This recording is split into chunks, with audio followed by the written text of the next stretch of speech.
I color graded all of my videos in HDR over the past year in both DaVinci Resolve and Final Cut Pro, with like one exception because there have been quite a few screen captures in there, and for screen captures it doesn't really make sense to use HDR. So I learned quite a bit about HDR color grading throughout this year, and I thought I might share that with you here so that your HDR videos hopefully turn out a bit better in the future. So I would say let's get right into it.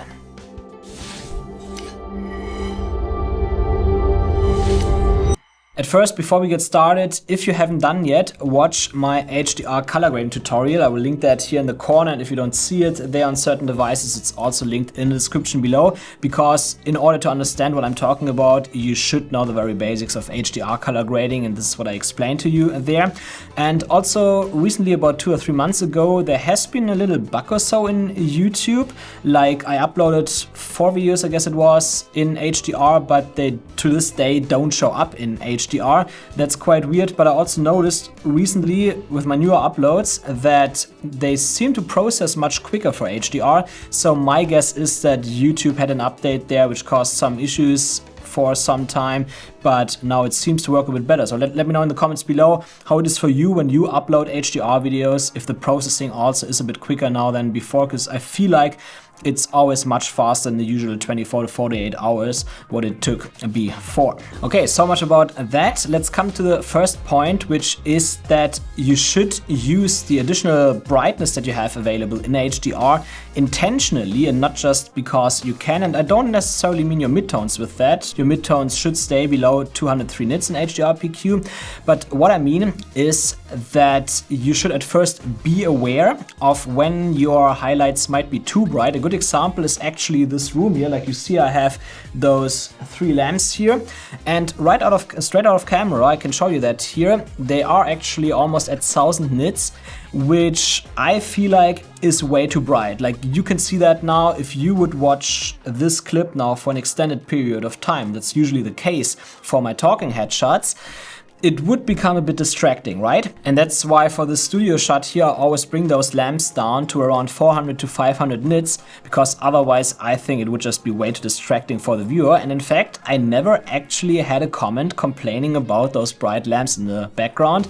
So I guess I did something right there. Now, of course, there could also be the opposite case. Maybe you actually want to have bright highlights that are a bit annoying in the face of the viewer. It can be, for example, let's say you edit a narrative film and you have a scene where maybe a policeman comes to a car in the night, stops him, and shines with his flashlight in there, and you want this effect of getting blended by the flashlight to exaggerate with your color grade. In that case, then I would clearly max it out at 1000 nits, so that the moment the flashlight hits into the eyes of the guy from the perspective of the guy in the car, that you could really feel how the light blends him, because we're actually blending the viewer in this case. Of course, that is a rare example, but I think talking about an extreme here makes it really clear what I'm talking about. How you apply that practically is that simply while you color grade your videos, whenever you have spectral highlights in there, ask yourself, are they distracting? And especially for clips that you show a bit longer, you might want to bring them down a little bit, because otherwise it might be hard to look at your footage.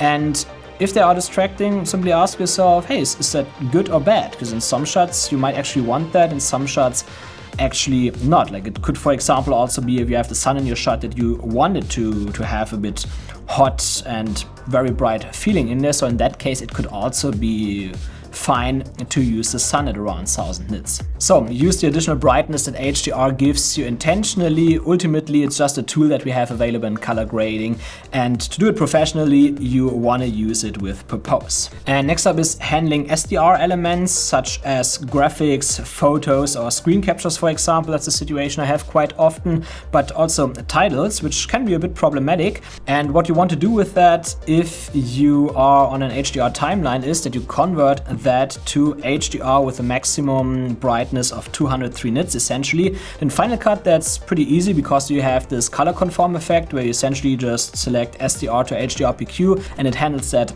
perfectly.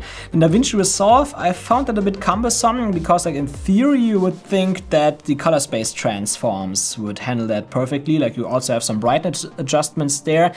But I've been playing around with those settings a lot and I couldn't get consistent results. That's why in DaVinci Resolve, I switched to simply essentially custom color grading it so that it matches. It's not a great way, so if you have a better way to handle that in DaVinci Resolve, leave it in the comments below for us. But yeah, it works overall for me. It just sometimes takes a bit of time, maybe a minute or so. And then there's also the case that some of the graphics that you include, like titles, etc., might be too bright, especially third-party plugins oftentimes in both DaVinci Resolve and Final Cut. Like the standard titles like basic text oftentimes are directly mapped at 203 nits because your software knows that that's the correct brightness level.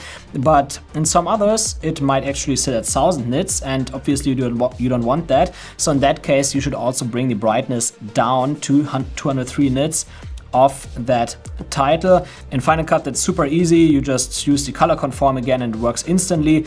And again, in DaVinci Resolve, it's a bit more cumbersome. You essentially have to bring the exposure down and make some custom adjustments if you have to. Talking about titles, do you know which company has the best titles and effects for both Final Cut Pro and DaVinci Resolve? Motion VFX, the sponsor of today's video, and they run their biggest sale of the year currently, the Final Price Cut. From November 3rd to December 7th, you get 30% off everything on their website with code FINAL, weekly flash sales up to 50% off for 5 products every week, and 15% off Cine Studio and Design Studio subscriptions. Now, why Motion VFX specifically? Because I actually use Motion VFX plugins for many years. For titles and animated graphics, I'm a big fan of the MTuber plugins, intros, lower thirds, subscribe bumps, it's all in there, so I can quickly add what I need and focus on the fun part. What they also have a great plugin for in Final Cut, the M Film Look with Motion Blur AI plugin. I use it mostly for the motion blur and some other effects because sometimes I have those clips where I had to ramp up the shutter speed in camera but want to have motion blur. And of all the motion blur plugins I've tried, this one looks the best because it calculates actual motion blur instead of just overlapping frames. So that's worth checking out. And I also really like the titles from the M How To plugin. Those have nice font styles already out of the box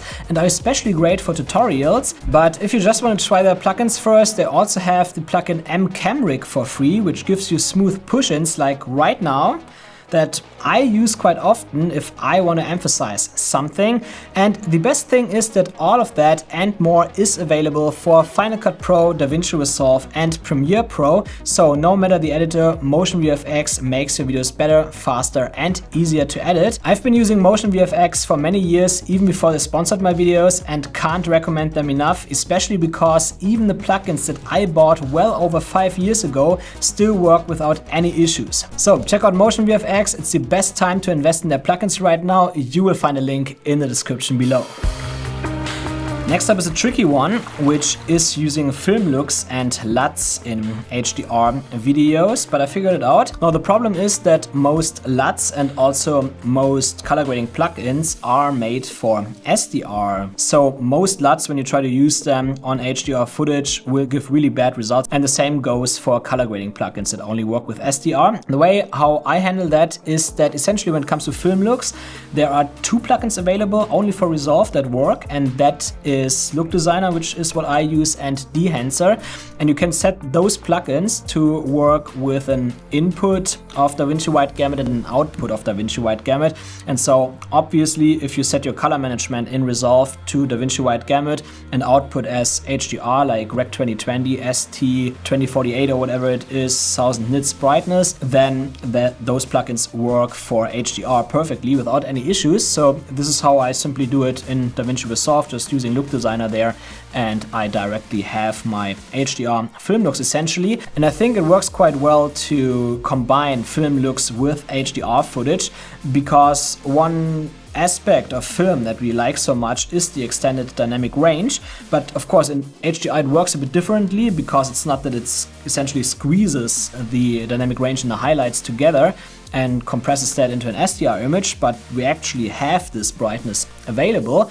I find it personally quite beautiful, because like what I like about film looks is not necessarily the actual old style film looks with lots of halation and film grain and all of that stuff. What I prefer is basically the film curve, so that we have a quite contrasty image with lots of depth.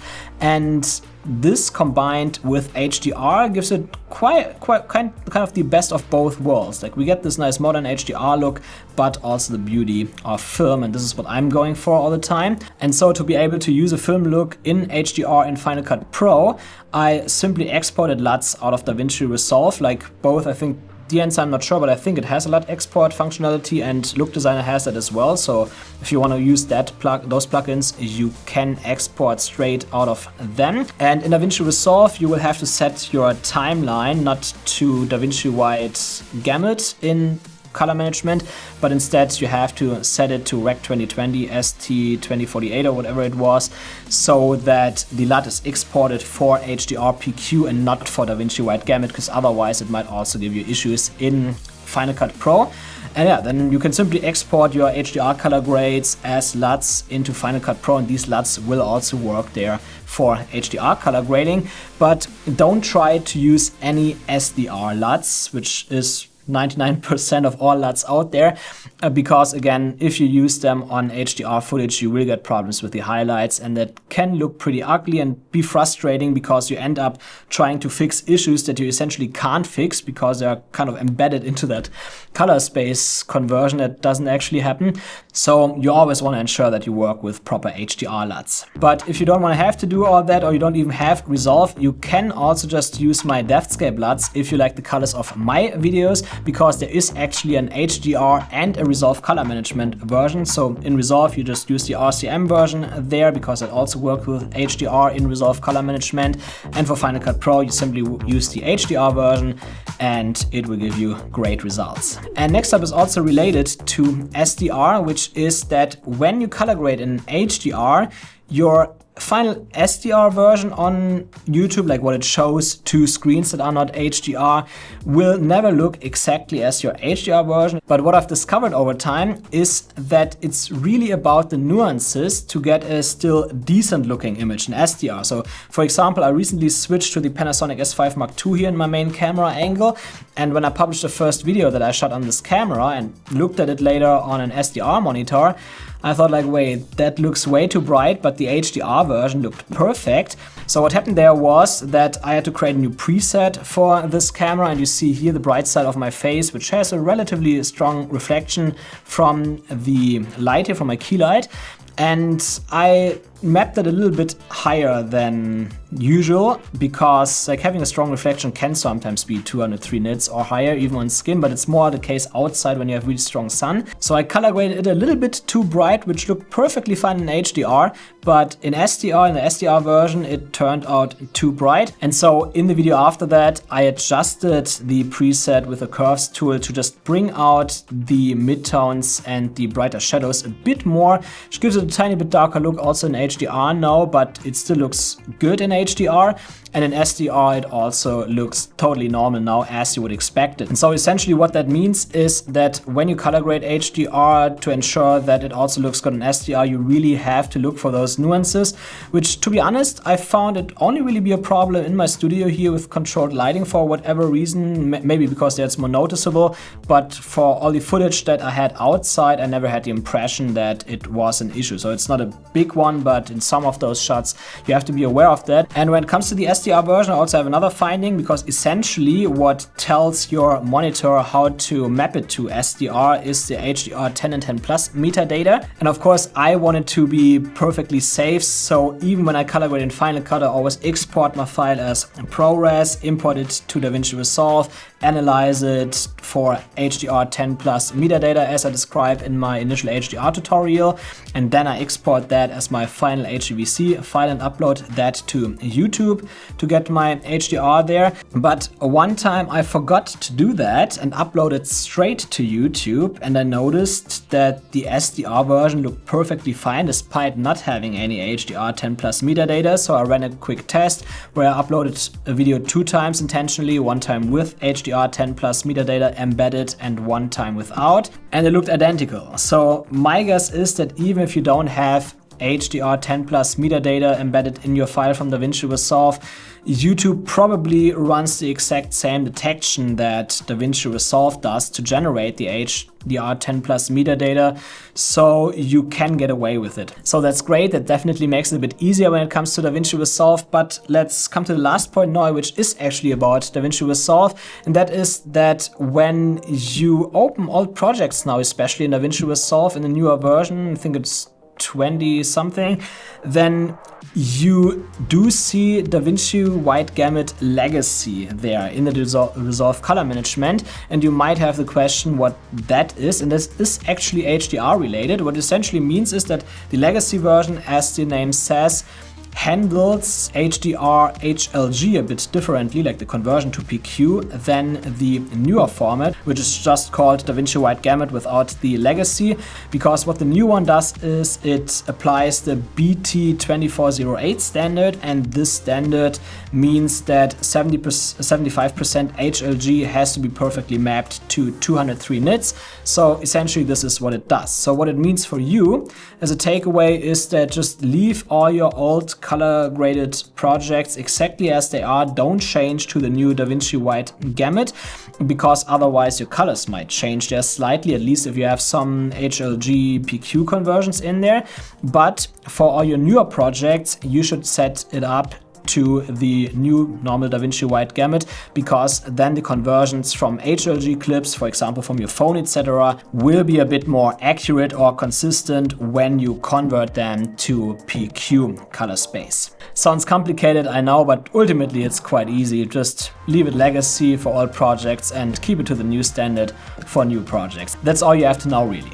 So that were all the points I wanted to talk about. Ultimately, color grading HDR is actually not that much more complicated than SDR. You just have to get used to those 203 nits diffuse whites and spectral highlights above that, and from there it's actually quite easy to learn. But of course, if you still have problems with it, or you never color graded HDR before and you want to learn a bit more about it, then check out my DaVinci Resolve course. You will find a link in the description below. There I teach you everything in depth, and I will also update my Final Cut Pro course soon. Not this year anymore, because I'm actually quite busy right now, but within the first quarter of 2026 you will see an update for HDR color grading there, so check that out as well if you watch this video in 26, or maybe get it now and you get the update directly when it's available. And if you don't want to spend any money right now, that's perfectly fine too. You can check out my HDR color grading guide here in the corner. That will definitely get you started. It's just not as in-depth as my courses. So I hope to see you there, and also subscribe for upcoming videos.